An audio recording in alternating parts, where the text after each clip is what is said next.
തൃപ്തിയായോടാ നിനക്ക്? അയ്യോ സാർ, ഇതെന്തു പറ്റി? ആകെ വല്ലാതിരിക്കുന്നല്ലോ. കൊച്ചനെ, നീയും നിന്റെ തന്തത്തമ്പുരാനും ശരിയായ MS നായരെ കണ്ടിട്ടില്ല.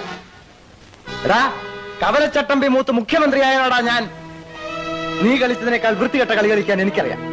ഇന്ന് ഈ നിമിഷം രാജിക്കത്തെഴുതി എനിക്ക് നീ തന്നാൽ മാന്യമായി നിനക്ക് പിരിയാം. ഒരു പ്രതികാരവും ഞാൻ ചെയ്യില്ല.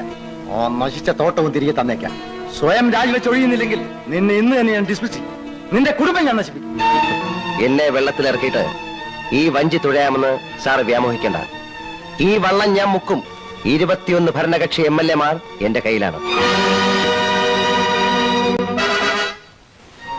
എന്നെ തൊട്ടാൽ നാളെ പ്രതിപക്ഷത്തിന്റെ അവിശ്വാസ പ്രമേയം വരും. ഈ വള്ളം മുങ്ങും. പ്രതിപക്ഷത്തിന്റെ സഹായത്തോടെ ഞാൻ വേറെ വള്ളം ഇറക്കും. ഞാനായിരിക്കും അതിന്റെ അമരക്കാരൻ.